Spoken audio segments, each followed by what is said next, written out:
네, 하나님의 능력을 체험하며 사는 여러분들 되시길 바랍니다. 자, 오늘은 다윗이 여호와의 언약궤를 다윗성에 모셔 올리는 그런 내용의 기사예요. 하나님이 임재하셔서 하나님이 다스리시고 하나님의 생명과 기쁨과 평강이 가득하게 역사되는 하나님의 나라를 세우기 위해서 그리한 거죠. 하나님은 저들의 하나님이 되어서 저들을 통해서 영광 받으시고 저들은 하나님의 백성이 되어서 하나님의 보살핌을 받는 그런 나라. 그런데 첫 번째 시도가 실패했죠.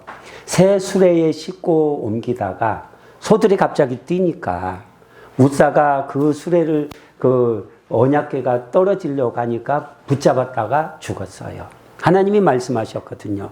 이 언약궤를 만지는 자는 죽을 것이고 그 안에 뭐가 있는가 들여보는 자도 죽을 것이라고 하셨어요. 그 말씀대로 죽었어요. 언약궤 위에 하나님이 임재하시는 곳인데 하나님의 이름으로 일컬음 받는 곳인데 죄인이 하나님 앞에 서면 죽는다는 것을 보여준 거예요.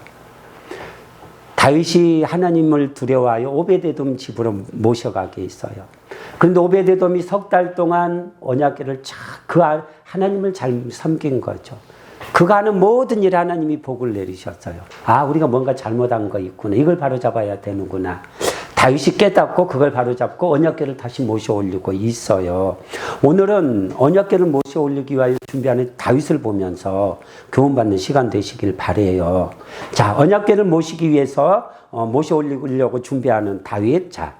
자기를 위해서 다윗이 먼저 다윗성을 이렇게 세웠다 이렇게 말하고 있어요. 시간의 순서를 우리가 잠시 살펴보면요. 사무엘하 5장을 보면 나오는데 다윗이 이스라엘의 왕이 된 다음에 시온산성을 빼앗아서 다윗성이 되게 했어요. 여부스 사람이 차지하고 있던 그곳을 다윗성이 되게 하고 그곳에 이제 둘레에 성벽을 쌓고 그리고 그곳이 예루살렘이거든요. 그곳에 다윗의 왕궁을 세웠어요. 두로왕 히람이 사절단을 보내고 목수와 석수를 백향목을 보내주어서 다윗의 왕궁을 세우게 했어요. 이렇게 왕궁을 세우고 언약궤를 모셔 올리려고 했는데 실패한 거죠. 다시금 모셔 올리는 그 사이에 기간이 좀 소요가 되었죠. 그 사이에 왕궁을 개보수하고 더 확장하고 그리고 여호와의 언약궤를 둘 처소를 예비하고 모셔 올리고 있어요. 그래서 오늘 궤를 둘 곳을 마련하고 장막을 쳤다 이렇게 말하고 있어요. 한 장소는 다윗의 왕궁 안에 있는 곳이고 장막을 쳤다는 것은 당시는 성전이 세워지기 전이기 때문에 천막을 쳤다는 그런 의미예요. 여호와의 언약궤를 모셔 올리기 위해서 천막을 친 거예요. 그리고 웨이 자손을 예비하고 있어요. 자, 다윗이 이렇게 말해요. 웨이 사람 외에는 하나님의 궤를 맬 수 없나니. 웨이 사람 외에는 하나님의 궤를 맬 수 없다는 거예요. 이는 여호와께서 그들을 택하사 여호와의 궤를 메고 영원히 그를 섬기게 하셨습니다. 지난번에는 웨이 사람이 여호와의 궤를 메지 않고 하나님의 규례와 방법대로 행하지 않아서 하나님이 치셨다는 거예요. 그래서 다윗이 여호와의 궤를 모셔 올리기 위해서 다시금 웨이 사람을 모셔 올리고 있는데 이번에는 세심하게 주의를 기울이고 있어요. 다윗의 말에 우리가 좀 주목해 볼 필요가 있어요. 이는 여호와께서 그들을 택하사 여호와의 궤를 메고 영원히 그를 섬기게 하셨습니다. 세 가지 주목해야 돼. 하나는 여호와께서 택하셨다. 두 번째는 여호와께서 세우셨다. 세 번째는 여호와께서 영원한 규례로 명하셨다. 하나님이 택하시고 세우시고 명하셨어요. 그대로 준행해야 되는 거예요. 그런데 레위 자손의 손을 통하지 않고 하다가 하나님이 쳐서 추돌해서 우사가 죽는 거예요. 우리가 신앙생활할 때 이걸 세워가야 돼. 하나님의 택하심을, 하나님의 세우심을, 하나님의 명하심을 우리가 세워가는 신앙생활 해야 돼요. 이걸 넘어서다가 하나님이 추돌해서 그를 치시는 그런 자리에 이르는 거예요. 그래서 신앙생활을 덮어놓고 덤벙덤벙하면 안 돼요.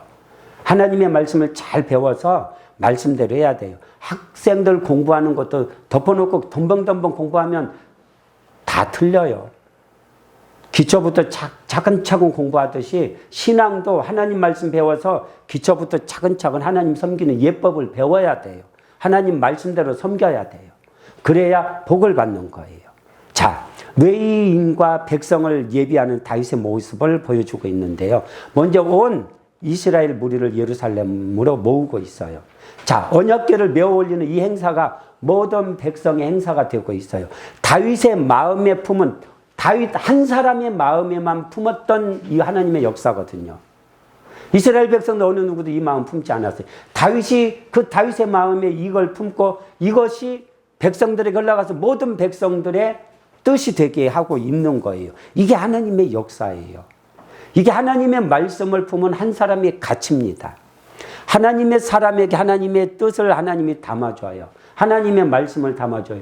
그리고 그 말씀, 그 뜻이 흘러가 모든 백성의 뜻이 되게 하셔요. 요셉의 마음에 품은 하나님의 뜻이 고센 땅에서 온 이스라엘 백성들이 한 민족으로 번성하게 하는 그걸로 열매 맺어요. 모세의 마음의 뜻 품은 하나님의 뜻이 이스라엘 백성들이 출애굽하여 가나안 땅에 심겨지게끔 열매 맺어요.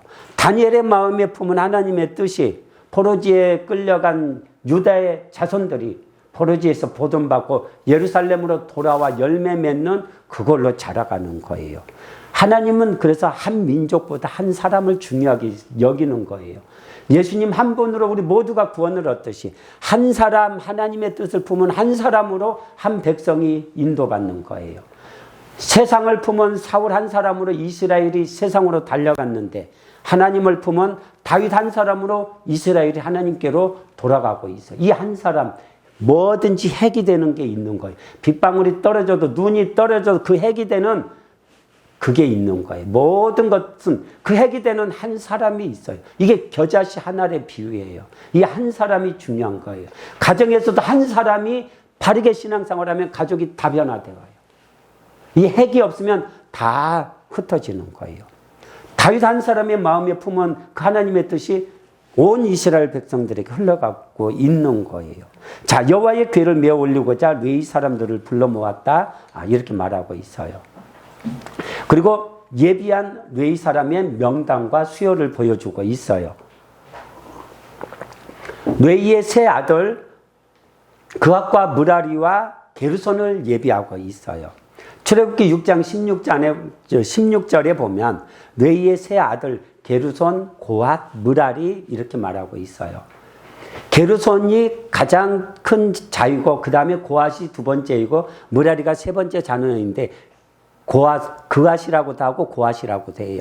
고앗을 가장 앞세운 것은 고앗의 어깨에 그의 자손들의 어깨로 메어야 되기 때문에 그래요.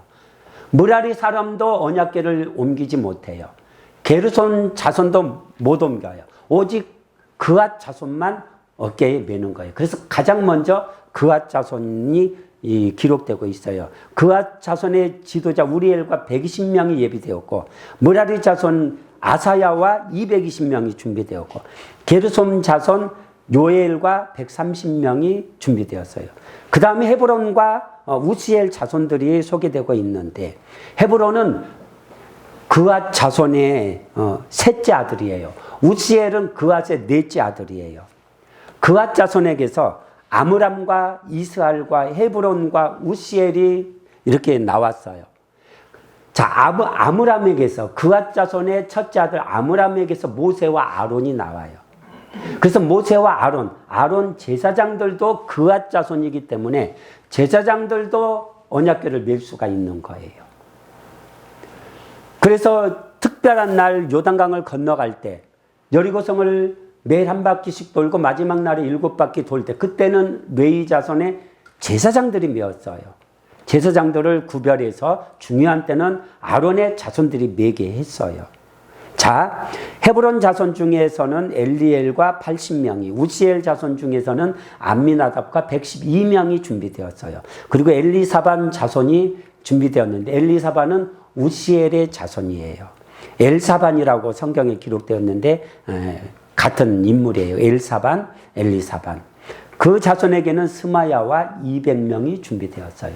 레위 자손 중에서 825명의 레위 자손들이 준비가 되었어요. 자, 이렇게 준비한 다음에 다윗이 명령을 내려요.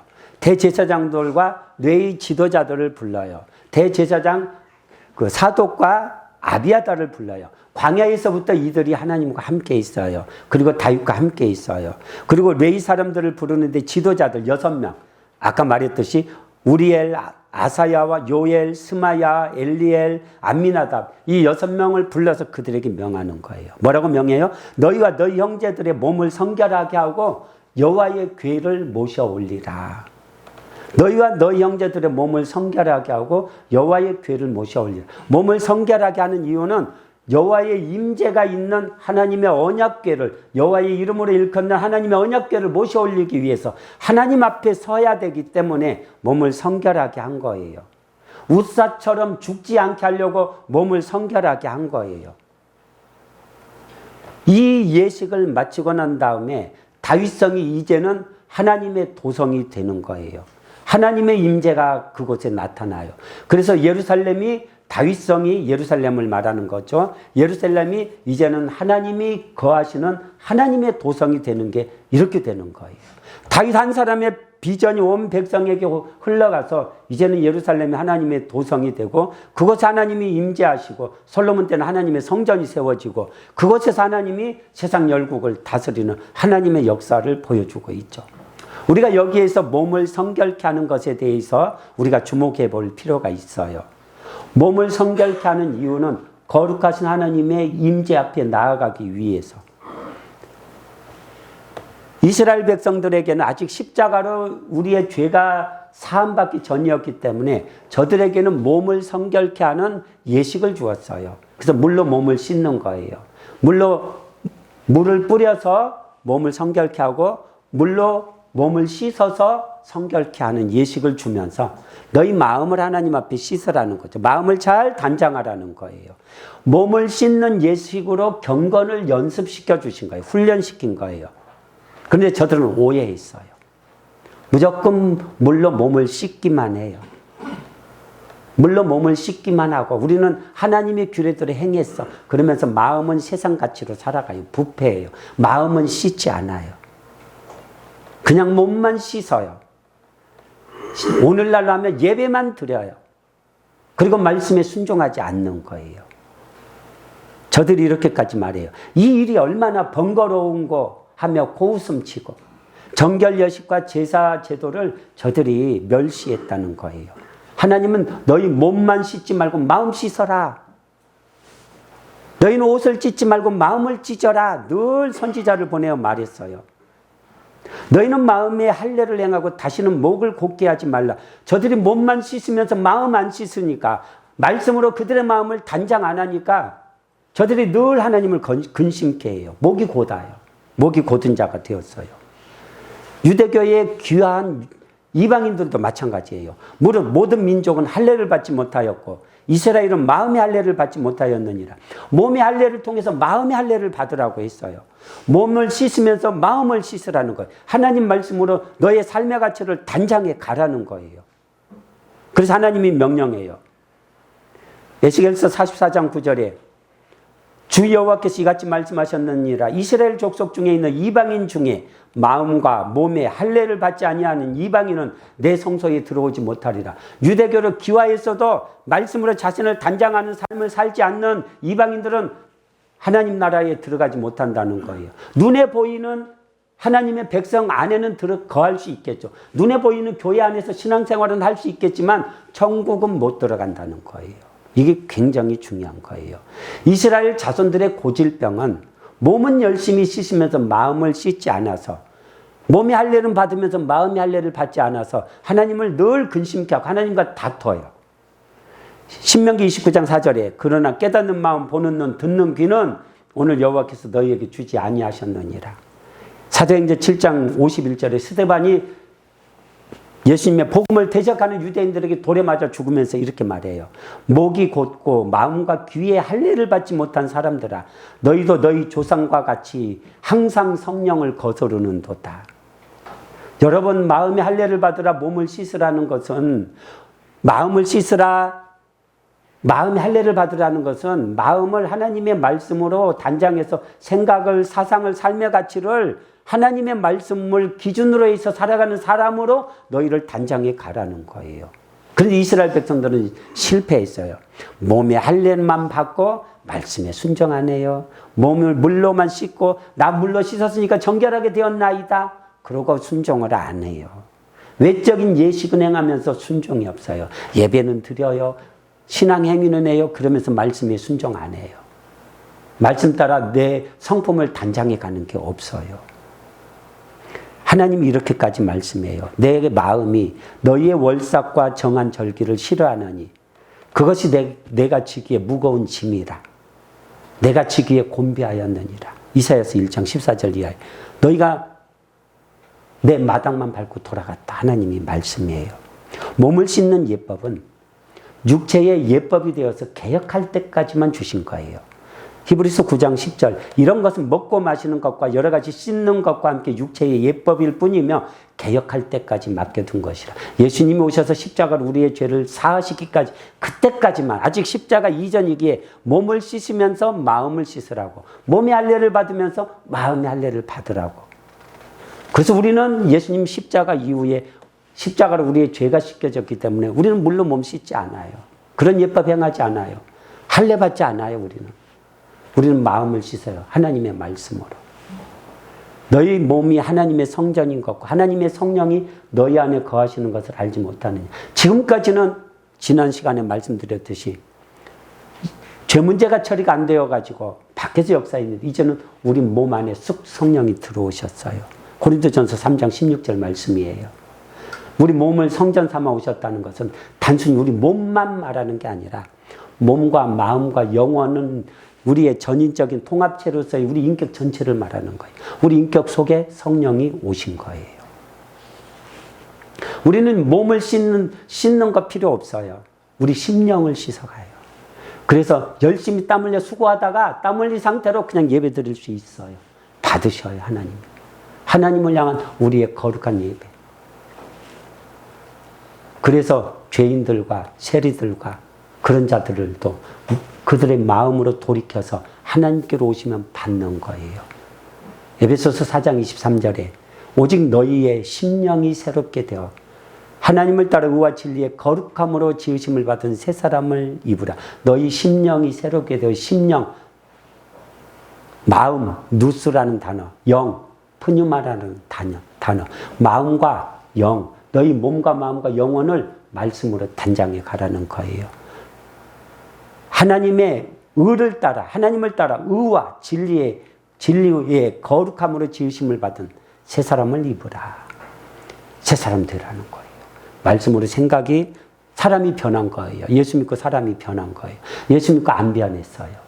그건 마음을 씻지 않았기 때문에 그래요. 심령을 씻는 신앙생활을 안 하기 때문에 그래요. 그런즉 거짓을 버리고 각각 이웃과 더불어 참된 것을 말하라. 거짓을 버리고 참된 것을 붙드는 거예요. 예전에는 거짓되이 세상 가치로 살아가서 이제는 버려요.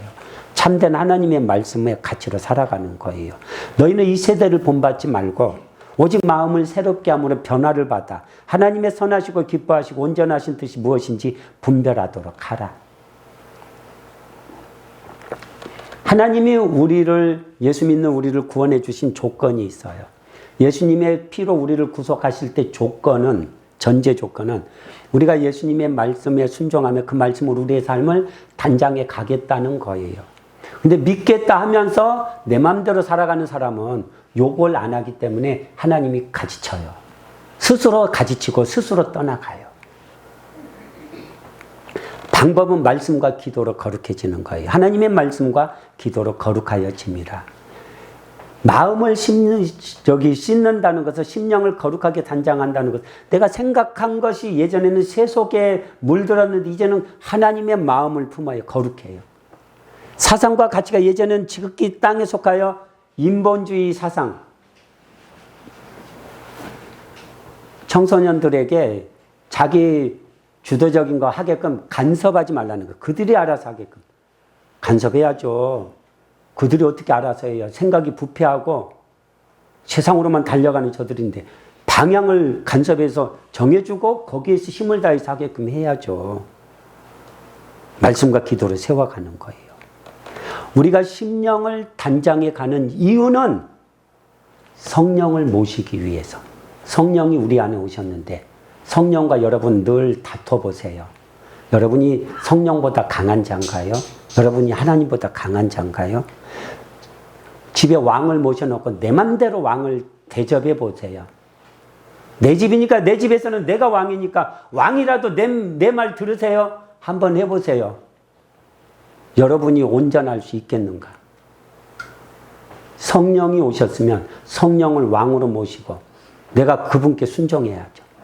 성령이 주시는 말씀대로 내 삶을 단장해 가야죠. 하나님이 다윗과 함께 하신 이유는 다윗이 하나님의 뜻대로 순종하는 삶을 살기 때문에, 하나님의 말씀으로 삶의 가치를 세웠기 때문에, 하나님이 에녹과 300년과 동행한 것은 에녹이 300년 동안 하나님의 말씀의 가치로 살아갔기 때문에, 말씀으로 그 심령을 씻었기 때문에 에녹이 이렇게 예언했어요. 유다서 1장 14절 이하에 보면 아담의 7대 손 에녹이 이 사람들에 대하여도 예언하여 이르되 보라 주께서 그 수만의 거룩한 자와 함께 임하셨나니 이는 뭇사람을 심판하사 모든 경건하지 않는 자가 경건하지 않게 행한 모든 경건하지 않은 일과 또 경건하지 않는 죄인들이 주께 거슬려 한 모든 완악한 말로 말미암아 그들을 정죄하려 하심이라. 에녹이 이렇게 세상을 경고하고 세상에 하나님의 말씀대로 너희는 순종해야 된다고 이렇게 선지자가 되어서 세상을 하나님 말씀으로 이끌어 가려고 했어요. 그래서 에녹과 300년을 동행한 거예요. 심령으로 변화받아야 되는 이유가 여기 있어요. 성품이 바뀌어야 하기 때문에 그래요. 제가 말하는 성품은 다혈질, 담즙질, 우울질, 점액질, 기질로서의 성품을 말하는 게 아니고 어떤 기질이든 관계없어요. 하나님을 대하는 마음 자세, 하나님 말씀을 대하는 마음 자세, 말씀 따라 나의 삶의 가치를 바르게 세워가는 그 삶의 가치로서의 성품을 말하는 거예요. 너희 안에 이 마음을 품으라 곧 그리스도 예수의 마음이니 예수님의 마음을 품고 살아가는 거예요. 우리가 말씀으로 성품을 단장해야 되는 이유는 성령과 다투지 않기 위해서예요. 누구든지 하나님의 성전을 더럽히면 하나님이 그 사람을 멸하시리라. 하나님의 성전은 거룩하니 너희도 그러하니라. 우리가 성전이 되어서 성령이 오셨는데 그 성령의 가르치신 말씀대로 순종하지 않으면 성령이 근심하시고 성령과 다퉈요. 이사야서 63장 10절에 그들이 반역하여 주의 성령을 근심하게 하였으므로 그가 돌이켜 그들의 대적이 되사 친히 그들을 치셨더니 바벨론 땅에 포로가 되어 끌려가잖아요. 버림받는 거예요. 예수님도 경고하셨어요. 누구든지 말로 인자를 거역하면 사하심을 받되 누구든지 말로 성령을 거역하면 이 세상과 오는 세상에도 사하심을 얻지 못하리라. 여러분 말씀으로 삶의 가치를 바르게 세워야 되는 이유는 내 안에 오신 성령과 다투지 않기 위해서, 성령을 거역하다가 잘려지지 않기 위해서. 예수님이 나더러 주여 주여 하는 자마다 다 천국에 들어갈 것이 아니요 하늘에 계신 내 아버지의 뜻대로 행하는 자라야 들어간다고 했어요. 무슨 말이에요? 말씀으로 성품을 단장하는 자라야 천국에 들어간다는 거예요. 너희가 나를 불러 주여 주여 하면서 어찌하여 내가 말하는 것을 행하지 아니하느냐? 그러면서 예수님이 모래 위에 지은 집을 짓는 사람과 반석 위에 집을 짓는 사람의 비유로 말씀하셨어요. 나더러 주여 주여 하면서 어찌하여 내가 이런 말을 행하지 아니하느냐? 그 사람은 모래 위에 집을 지은 사람이에요. 홍수가 나면 쓸어가요. 그런데 말씀을 지켜 행하는 자는 반석 위에 집을 짓는 자예요. 자, 다윗이 말해요. 세 번째로 전에는 너희가 매지 아니하였으므로 여호와께서 우리를 찢으셨다. 하나님의 규례대로 하지 않았다는 거예요. 그래서 여호와께서 우리를 찢으셨다는 거예요. 여호와께서 우사를 치신 게 다윗 자신만 잘못해서가 아니라 뇌의 자손이 잘못했다는 거예요. 다윗이 개인적으로 그렇게 하지 않았잖아요. 뇌의 자손과 의논해가지고 했잖아요. 그러면 언약궤를 메어야 되는데 이게 다윗의 불찰도 있지만 뇌의 자손의 잘못도 있는 거예요. 사무엘이 사울에게 이렇게 말해요. 거역하는 것은 점치는 자와 같고 완고한 것은 사신 우상에게 절하는 죄와 같음이라. 왕이 여호와의 말씀을 버렸으므로 여호와께서도 왕을 버려 왕이 되지 못하게 하셨나이다. 버리고 다윗을 택하신 거예요. 내가 하나님의 말씀을 버리면 하나님도 나를 버리고 내가 하나님을 말씀을 붙들면 하나님도 나를 붙드는 거예요. 말씀인 거예요, 여러분. 우리가 믿는다 해도 말씀의 가치로 행하지 않으면 잘려질 수 있어요. 하나님 말씀으로 인도받아야 돼요. 신앙의 가치 바르게 세워야 돼요. 사울 왕이 버림받았어요. 말씀대로 행하지 않았기 때문에. 말씀을 넘나들어요. 성령을 거슬러요. 성령을 거역해요. 성령이 근심해요. 성령이 돌이켜서 저들의 대적이 되어서 저들을 쳐버려요. 웃사가 이렇게 죽는 거예요. 천국의 문턱이 우리 생각보다 높다는 것을 아셔야 돼요. 예수님이 좁은 문으로 들어가기를 힘쓰라고 했어요. 들어가기를 원하여도 얻지 못할 자가 많다고 했어요. 부자가 천국에 들어가는 것이 낙타가 바늘길을 통과하는 것보다 어렵다고 했어요.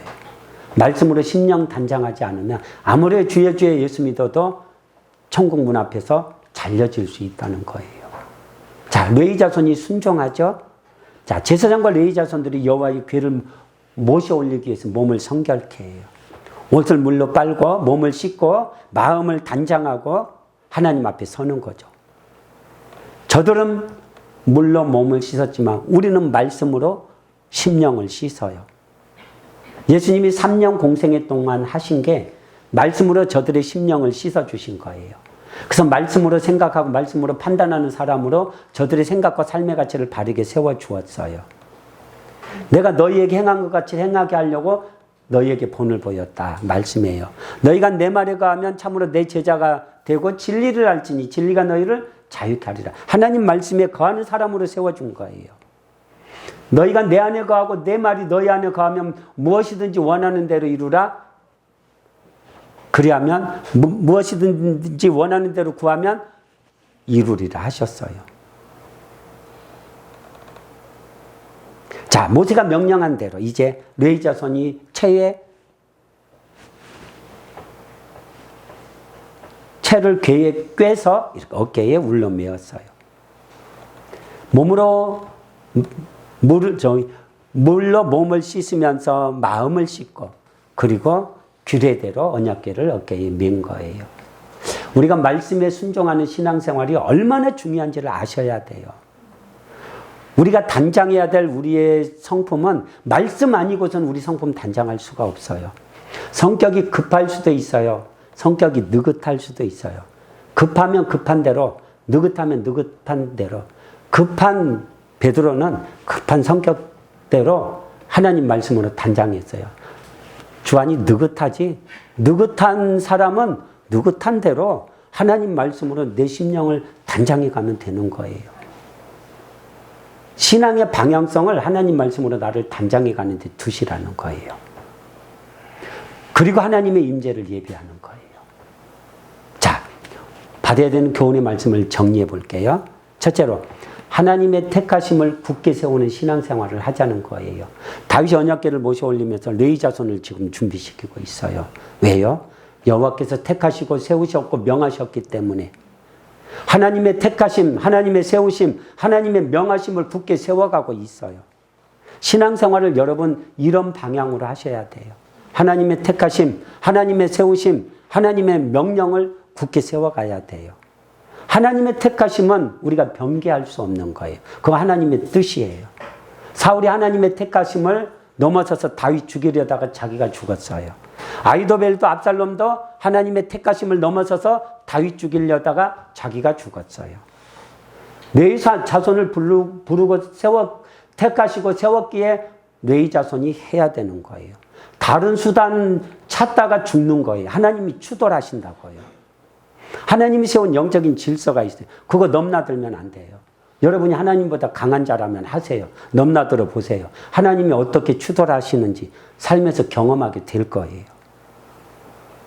신앙생활 할 때는 대충대충 하다가 내 마음대로 기분대로 하면서 넘나들다가 하나님 앞에 징계당하고 가지치기 당하고 그러지 말고 하나님의 부르심과 택하심과 그분의 명하심을 굳게 세워가는 신앙생활 하시라는 거예요. 하나님의 택하심과 부르심과 그 명령에 순종한다는 것은 내가 하나님의 권위에 순종한다는 고백이에요. 내가 하나님이 주신 멍에를 메고 하나님을 섬기겠다는 고백이에요. 겸손한 고백인 거예요. 하나님의 택하심 아래서 여러분 신앙생활을 하셔야 돼요. 넘나들다가 하나님이 쳐버리는 날을, 그런 사람도 의외로 많아요. 그리고 두 번째로는 심령을 깨끗하게 하는 신앙생활을 하시라는 거예요. 이스라엘 자손들은 십자가 이전이기 때문에 육신을 씻는 정결 예식을 주어 심령을 씻게 하셨어요. 근데 저들은 몸을 씻으면서 마음을 씻지 않았어요. 몸만 씻으셨어요. 그냥 몸 씻으라고 했으니까 몸만 씻는 거예요. 그래서 하나님하고 늘 다퉈요. 너희가 돌아오려거든 내게로 돌아오라. 요엘이, 호세아가, 아모스가 저들을 불러도 안 들어요. 했잖아. 예배 드렸잖아. 제사 드렸잖아. 몸을 물로 씻었잖아. 그러니까 순종은 안 해요. 말씀대로 자신의 성품 다듬지 않아요. 하나님이 탄식해요. 너희 조상의 날로부터 너희가 나의 규례를 떠나 지키지 아니하였도다. 너희가 돌아오려거든 내게로 돌아오라. 그러면 나도 너희에게로 돌아가겠다고 하셔요. 우리는 말씀으로 심령을 씻는 신앙생활을 하셔야 돼요. 예수님이 이런 말씀을 하셨어요. 우리는 십자가 이후이기 때문에 성령이 오셨잖아요. 이거에 대해서 예수님이 이렇게 말씀해요. 그는 진리의 영이라. 세상은 능히 그를 받지 못하나니 이는 그를 보지도 못하고 알지도 못함이라. 그러나 너희는 그를 아나니 그는 너희와 함께 거하시며 너희 속에 계시겠습니다. 십자가 이후에 성령이 우리 안에 오셨는데 왕을 모셔놓고 왕보다 더 위대한 하나님의 성령 하나님을 모셔놓고 내가 왕이 되어서 하나님 당신은 내 종이에요. 내 집에서는 내가 왕이고 하나님 당신도 내 종이에요. 내가 원하는 대로 하세요. 이러고 있어요. 복을 받을 만한 신앙생활을 해야죠. 하나님은 더 큰 걸 요구하셔요. 내가 너희 심령에 들어가서 너희를 일깨워서 너희가 나의 뜻을 행하는 거룩한 백성으로 세우고자 하는데 너희는 너희 고집대로 하면서 끊임없이 나를 근심하느냐.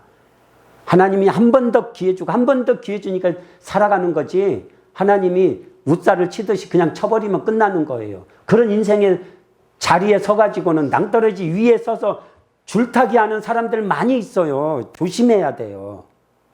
예수님이 요한복음 15장에 너희는 내 아버지는 포도나무요 농부야 나는 포도나무에 너희는 내게 붙은 가지라고 있어요. 열매 맺지 않으면 잘라낸다고 있어요. 가지치기 당할 왜 그 자리에 서서 물타기를 해요? 왜 그 자리에 서서 위험한 줄타기 고개를 버리냐고요. 그냥 말씀에 순종해버리면 될 건데 그게 그렇게 어려워요? 그렇게 강팍한 게 인간인 거예요, 여러분. 오직 너희는 심령이 새롭게 되어 하나님을 따라 의와 진리의 거룩하심으로 지으심을 받은 새 사람을 입으라. 거짓을 버리고 각각 그 이웃과 더불어 참된 것을 말하라. 너희 몸을 하나님이 기뻐하시는 거룩한 산제사로 드리라. 이는 너희가 드릴 영적 예배니라. 이 세대를 본받지 말고 오직 마음을 새롭게 함으로 변화를 받아 하나님의 선하시고 기뻐하시고 온전하신 뜻이 무엇인지를 분별하도록 하라. 여러분 하나님 말씀으로 여러분 마음 씻는 신앙생활 하시길 바라요. 심령 씻지 않은 이스라엘 잘려졌듯이 지금도 마찬가지예요. 심령 씻지 않은 사람들 그래서 복음이 넘어가잖아요. 복음을 주셨을 때 심령을 단장해가는 사람에게는 계속 성령이 머물러서 역사하시고 그가 죽을 때까지 성령이 떠나지 않고 성령으로 인치시지만 말씀으로 단장해가는 거 그거 안 하면 계속 경고하고 근심하고 다투다가 어느 순간에 성령 떠나버리고 쳐버리면 끝나는 거예요. 심령을 씻는다는 것은 말씀으로 내 삶의 가치를 단장해가는 거예요. 고린도후서 10장 3절 이하에 우리가 육체로 행하나 육신으로 행하나 육신대로 싸우지 아니하노니 우리의 싸우는 무기는 육신에 속한 것이 아니오 오직 어떤 견고한 진도 무너뜨리는 하나님의 능력, 견고한 진이 되어가지고 내 삶의 가치 자기 주장 자기 사상이 있어요. 삶의 가치 견고한 진 이거 생각 사상 삶의 가치 이건 무너뜨리는 거예요.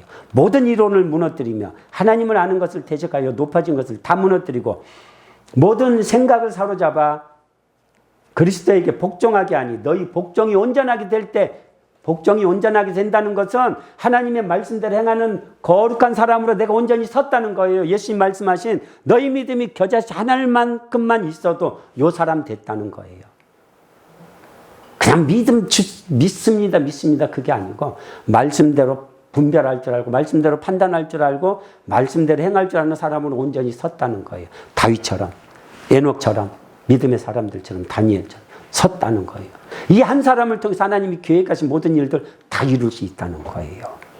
너희 복종이 온전하게 될 때 모든 복종하지 않는 것을 벌하려고 준비하는 중에 있노라.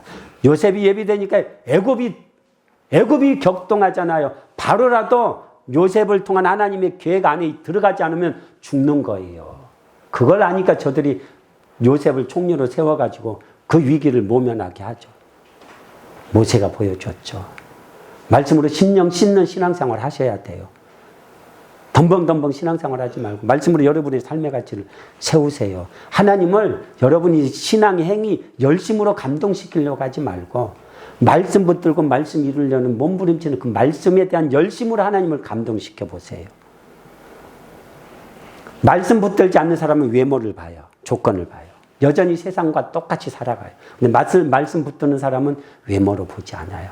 사람이 뭐 권력이 있고 없고 재물이 있고 없고 그걸로 안 봐요. 저분이 말씀을 어느 정도 붙드는가. 말씀 10% 붙들면 10%의 비중으로 그를 대해주고 말씀 20% 붙들면 20%의 비중으로 그분을 대해주는 거예요. 바울이 저들을 책망해요. 고린도 교회 성도들이 문제 만들었잖아요. 고린도후서 10장 7절 너희는 외모만 보는 도다. 심령을 씻는 신앙생활 안 한다는 거죠. 여러분 말씀으로 심령 씻는 신앙생활 하셔야 돼요. 말씀 듣다 보면 예수 믿고 사람이 변하잖아요. 삶의 가치가 변하잖아요. 망가진 가치로 살아가다가 삶의 가치가 변하잖아요. 바르게 서잖아요. 귀신 들린 자가 온전케 되잖아요. 모든 연약함을 고치시잖아요. 하나님 말씀으로. 그리고 세 번째로는 거룩한 명령, 성결의 명령을 저버리면 우사처럼 잘려질 수 있다는 거예요. 하나님의 규례대로 행하지 않으니까 우사가 죽었어요. 신약도 그래요. 아나니아와 삽비라가 성령을 속이다가 죽었어요. 요한계시록 22장 15절에 보면 개들과 점술가들과 음행하는 자들과 살인자들과 우상 숭배자들과 및 거짓말을 좋아하며 지어내는 자는 다 성 밖에 있으리라. 믿는다 해도 오늘날 개, 돼지처럼 사는 사람들 많죠. 거짓말하는 자들 많죠. 거짓말하는 자들을 옹호하는 자들 많죠. 왜? 그들에게서 떡 한 덩이가 얻어지니까 하나님 나라 들어가지 못한다는 거예요. 삶을 바꾸라고 말씀하셔요. 하나님. 내 이름을 모독하지 말고 너희가 하나님께로 돌아왔으면 그 예수님의 십자가의 피를 욕되게 하지 말고 합당하게 세상의 빛이 되고 소금이 되는 삶의 가치로 바꿔가라는 거예요.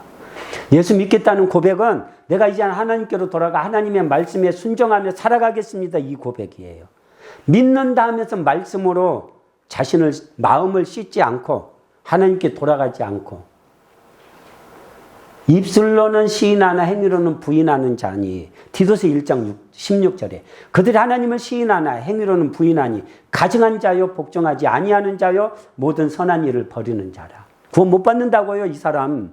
아직 구원받은 사람이 아니라는 거예요. 경건의 모양은 있으나 능력을 부인하는 자니 너희는 그들에게서 돌아서라. 말씀으로 자신의 삶을 바꿔가기를 시작할 때 비로소 성령이 그를 인치기 시작하는 거예요. 우리 하나님께서는 하나님이 세우신 유일한 길인 예수님의 십자가로 구속함을 받고 하나님께로 돌아와서 예수님의 가르침을 따라 말씀으로 순종하며 자신의 성품을 단장해 가면서 하나님 나라를 세워가기 위해서 힘쓰는 그런 성도들의 하나님이 되기를 원하시는 거예요. 그래서 그런 성도들이 시대가 악하여 그런 성도들이 안 만들어지니까 예수님 다시 오시는 길이 계속 딜레이 되면서 이런 사람 만들어가는 거예요. 1000년이 하루 같은 하나님이세요. 또다시 1000년 동안 하나님이 만들어가면 돼요. 우리가 급한 거지 하나님이 급하신 건 아니에요. 하나님이 받으심직하게 신앙생활 하시라는 거예요. 천국에 들어갈 수 있는 신앙생활 하시고 믿기만 하면 덮어놓고 구원이 아니라는 거. 여러분 생각보다 천국 문턱이 높다는 것을 아시고 그런데 천국에 들어가는 사람에게는 천국 문턱이 너무나 낮아요. 순종만 하면 되는데 말씀 붙들고 순종만 하면 되는데 하나님이 100% 순종 요구하지 않아요. 우리는 100% 순종 못해요. 연약한 몸. 넘어진다는 거 아셔요. 또 다시 일어나서 또 말씀 붙들려고 달려가요. 또 넘어져서 또 다시 일어나서 말씀 붙들려고 달려가요. 그 모습 보고 너 옳다 인정하시는 거예요.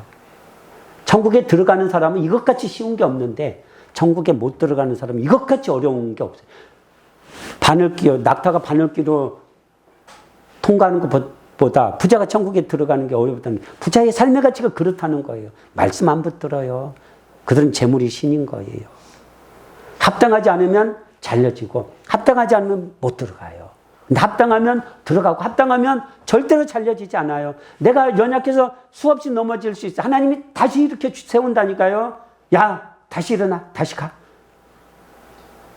여러분이 어떤 자리에 설지 완고하고 고집스러워서 하나님이 세우신 것을 대적하는 거역하는 자리에 설지 순종하며 넘어졌는데 또 세워주고 부족한데 다시 채워주고 이런 자리에 설지 그건 여러분의 몫인 거예요. 그래서 복음의 말씀 잘 배우고 여러분의 몸과 마음을 단장하면서 자라가시라는 거예요. 끊임없이. 그래서 하나님의 임재를 예비하고 하나님이 여러분을 통해서 큰 구원의 역사를 펼치시는 그런 믿음의 사람 되시라는 거예요. 신앙생활이 얼마나 쉬워요. 얼마나 간단해요.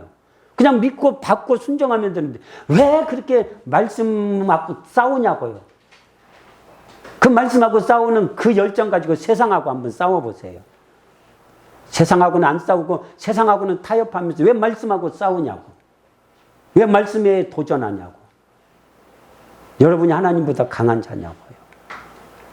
여러분 중에 어느 누구도 잘려진 자 없고 하나님이 보존하시는 자 되어서 하나님의 의를 이룬 여러분 모두 되시기를 주의 이름으로 축원드립니다.